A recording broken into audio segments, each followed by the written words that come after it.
আজকের ভিডিও আমার সারাটা দিন কিভাবে কাটে সেটাই তোমাদের সাথে শেয়ার করব।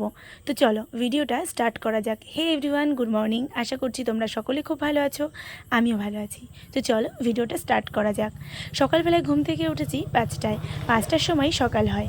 ওঠার পর দেখছি আজকে গাছে অনেক ফুল। আমাদের যেহেতু অসুস্থ চলছে তার জন্য আমরা পুজো করছি না। পুজো না করাতে আজকে গাছে অনেক ফুল রয়েছে। আর আজকে কেউ ফুল তুলতেও আসেনি, যেহেতু আমার বাড়ির আশেপাশে যতগুলো বাড়ি রয়েছে সবাই আমরা জ্ঞাতি গোষ্ঠী, যার জন্য আমরা কেউই পুজো করছি না। তার জন্য বোধহয় ফুলগুলো সব রয়েই গেছে, কেউই তুলছে না। আর পাড়া থেকেও অনেকে হাঁটতে এসে ফুল ছেড়ে, তো তারাও বোধহয় ফুল ছিঁড়ছে না, তার জন্য গাছে ফুলও রয়েছে। তো সকালবেলা ঘুম থেকে উঠে যেগুলো বাসি কাজ থাকে সেগুলো করে নিলাম। করে নেওয়ার পর যেহেতু মা উঠোনটা ঝাড় দিয়ে দিয়েছিল বলে আমাকে আর উঠোন ঝাড় দিতে হয়নি, আমি সোজা উনুনটাকে লেপে চলে এসেছি রান্না করতে। আর এদিকে সকালবেলা যেহেতু ওর বাবা যাবে কাজে, খুব একটা তাড়াহুড়ো লেগে যায়। আর আজকে ভীষণ পরিমাণে গরম পড়েছিল, খুবই গরম পড়েছিল। তোমরা আমার নাইটিটাকে দেখলে বুঝতে পারবে যে কী পরিমাণে গরম ছিল, আর ভিজেও গেছিলো। তো ওর বাবা যেহেতু নিয়ে এসেছিলো একটু মাংস, কারণ আগের দিন সোমবার ছিল। সোমবার ছিল আমার মেয়ের জন্মদিন, কিন্তু আমরা সোমবার যেহেতু ভোলা বাড়িতে আছে, তো ভোলার জন্য আমরা ওই দিনটা নিরামিষ খাই। তার জন্য ওই দিনটায় আমরা আর মাংস আনতে পারিনি। মেয়ের জন্য একটু লুচি আর পায়েস করেছিলাম। তাই আজকে মঙ্গলবার দিন ভিডিওটা করছি, তো সেই ভিডিওটাই তোমাদেরকে দেখাচ্ছি, কিন্তু তোমরা এটা দেখতে পাবে 25 তারিখ। তো যাই হোক, ওই মঙ্গলবার দিন একটুখানি মাংস নিয়ে এসছে, তো সেটাই এখন রান্না করব। আর দেখো আমাদের বাড়িতে বেশিরভাগ সময় এক তরকারি রান্না হয়। আমরা এক তরকারি এবং একটা ভাত, মানে এটা দিয়েই আমরা খাই। তো এটাই আজকে ভীষণ পরিমাণে গরম পড়েছিল, সেটাই তোমাদেরকে দেখালাম। এবং আমরা রান্না করার পর যতটা পারি সবাই মিলে একসাথে খাওয়ার চেষ্টা করি। একসাথে খাওয়ার মজাই আলাদা এবং আনন্দটা খুবই মানে ভালো, সেটা বলে বোঝাতে পারবো না। ফ্যামিলির সাথে এটুকুই হয়তো আমরা টাইমটা পাই, কারণ খাওয়ার সময়টা সবাই যদি একটার সাথে বসি, একটা টাইমই যদি খেতে পারি, আমার বাচ্চারও কিন্তু একটা মাথার মধ্যে ব্রেনের মধ্যে ঢুকবে যে না, সবাইকে একসাথে নিয়ে বসে খেতে হয়। তো এর জন্য যতটুকু পারি একসাথে খাওয়ার চেষ্টা করি। তো তারপর সবাই সবার মতো খাওয়া দাওয়া করে চলে গেল। এদিকে আমি সব কিছু পরিষ্কার পরিচ্ছন্ন করে আমি এদিকে মুছে নিলাম এঁঠোটা। আর আমার মেয়ে আমাকে বলছিল, মা আমাকে চলো ঘর বানিয়ে দেবে। আমি বললাম ঠিক আছে চলো বানিয়ে দিচ্ছি। তো তারপর এদিকে উনুনটা আমি রান্না করার পরেই উনুন লেপে রাখি। আমি ওই ছাই উনুন বা কালি উনুন আমি রেখে দিই না, একটুখানি ঠান্ডা হওয়ার পরে আমি উনুনটাকে লেপে রেখে দিই।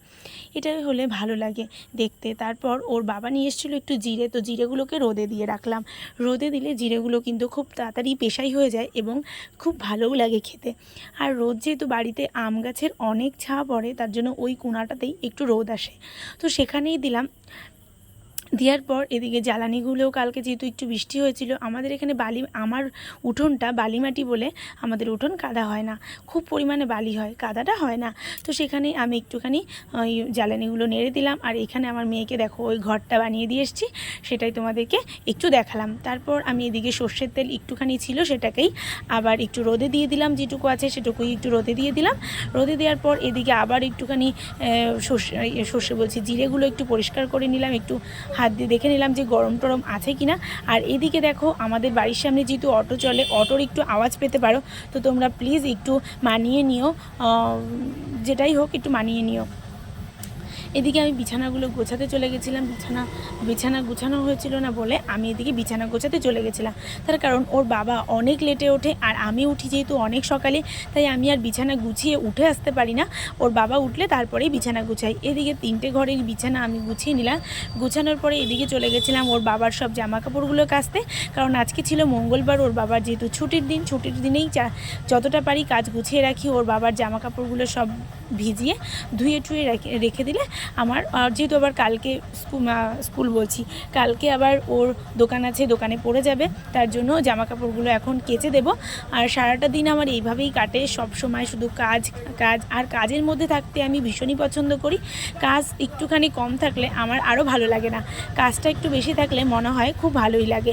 আর যেহেতু মাল করি আমি, মানে নাইটি তৈরি করি, কিন্তু এখন আর সেই নাইটিটা আমি কিছুদিন গরমের জন্য আনছি না বলে আমি যতটা পারছি সংসারের কাজ গুছিয়ে রাখার চেষ্টা করছি। এদিকে দেখো আমার যেহেতু ঘরের ভেতরেই বাথরুম, আর বাথরুমের মধ্যে যেহেতু পাইপ সিস্টেম, তার জন্য আমি বাথরুমের মধ্যেই গামলাতে করে জল রেখে দিলাম, জলে ভিজিয়ে রেখে দিলাম জামা কাপড়গুলো। আর তোমরা একটুখানি ইগনোর করো, কারণ বাথরুমটা অতটাও সুন্দর না, আর যেহেতু আগের বাথরুম ছিল সেটাকেই একটুখানি মডিফাই করেছি তার জন্য। এদিকে আমি চলে এসেছিলাম ঘর মুছতে। আমাদের বাড়িতে যেহেতু বালি মাটি, খুব পরিমাণে বালি হয়, আর আমার যেহেতু সারাদিনে দুবার করে ঘর মুছতে হয়। ঘরে দেখবে স্নানের ঘরে মাটি থাকলে মানে বালি থাকলে খুব একটা বিরক্ত লাগে, মানে কিচকিচ কিচকিচ করলে খুব বিরক্ত লাগে। কিন্তু মাটির ঘরে যদি বালি থাকতো তাহলে কিন্তু পা দিলে অতটা বিরক্ত লাগতো না, কিন্তু স্নানের ঘরে একটুখানি যদি বালি থাকে খুব বিরক্ত লাগে। এটা হচ্ছে আমার শ্বশুর শাশুড়ির ঘর। মায়ের ঘরের জানলাটা খুলে দিলাম আর বিছানাটা একটু গুছিয়ে নিলাম, গুছিয়ে একটু পরিষ্কার করে রেখে দিলাম। আমার বাড়ির প্রতিটা কাজ যতটা পারি আমিই করার চেষ্টা করি। নিজের হাতে সব কিছু গোছানোর মজা আলাদা, আর সব কিছু নিজের হাতে সুন্দর করে গুছিয়ে রাখার আনন্দটাই আলাদা। তো আমি যতটাই পারি ততটা আমি করি। আর যেহেতু মায়ের বয়স হয়ে গেছে বলে মাকে অতটাও চাপ দিই না কোনো কিছু করার, যেটুকু উনি পারে উনি সেটুকুই করে, না করলেও আমি কিছুই বলি না। যেটুকু আমি পারি আমি সেটুকুই করি, কারণ সংসারটা আমাকেই দেখতে হবে। এত বছর তো ওনারা কাজ করে গেছেন, এখন একটু রেস্ট নেওয়ারই পালা।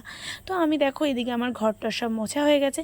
এখন লাঠি দিয়ে, যেহেতু এই গড়িটা মোছা যায় না, ভালো পরিষ্কার হয় না বলে আমি আবার নিয়ে চলেছি একটা নেতা, এটা দিকে দিয়ে আমি এখন ঘরটাকে মানে এই গুড়ি টুলিগুলো সিঁড়ি টিড়িগুলো একটু মুছবো। আর এদিকে আমার মেয়ের করম চা মাখা খেতে ইচ্ছে করছে। দেখো ও নিজেই কিন্তু করম চাটাকে মাখা করে নিয়ে এসছে। আমি ওকে জিজ্ঞেস করছিলাম এর মধ্যে কী কী দিয়েছো, ওর ঠাম্মি দাদাকে গিয়ে আবার খাইয়ে দিয়ে আসলো। খুবই মানে হেভি হয়েছিল। ও লঙ্কা দেয়নি, লঙ্কা আমি বারণ করেছিলাম বলে লঙ্কা দেয়নি। খুবই সুন্দর হয়েছিল। এবং দেখো ও ওই কুকুরটাকেও খেতে দিচ্ছিল, যেহেতু কুকুরটা সারাদিন আমাদের বাড়িতেই থাকে, ও কুকুরটাকেই খেতে দিচ্ছিল। এদিকে আমি সব কাজকর্ম করে আমি এই জামা কাপড়গুলো কেচেও এলাম। কেচে টেচে আমি চলে গেছিলাম আমার জায়ের বাড়িতে। আর জায়ের বাড়িটা দেখো কীরকম একটা শুনশান হয়ে আছে, কেউ নেই, কারণ বাড়িতে সবাই গেছে মানে বেড়াতে, বাবার বাড়ি গেছে দিদি। তো বাড়িটা পুরো একদম ফাঁকা, এবং আমার মনটাও ফাঁকা হয়ে আছে, কারণ ও আর আমি সবসময় একসাথে থাকি। তো ও যেহেতু নেই, আমার খুবই খারাপ লাগছে। আজ অনেকগুলো দিন হয়ে গেছে দিদি বাড়িতে আসেনি, ওর একটু সমস্যার কারণে ও বাবার বাড়িতেই রয়েছে, এর জন্য ওর সাথে দেখা সাক্ষাৎ অনেক দিন হয় না।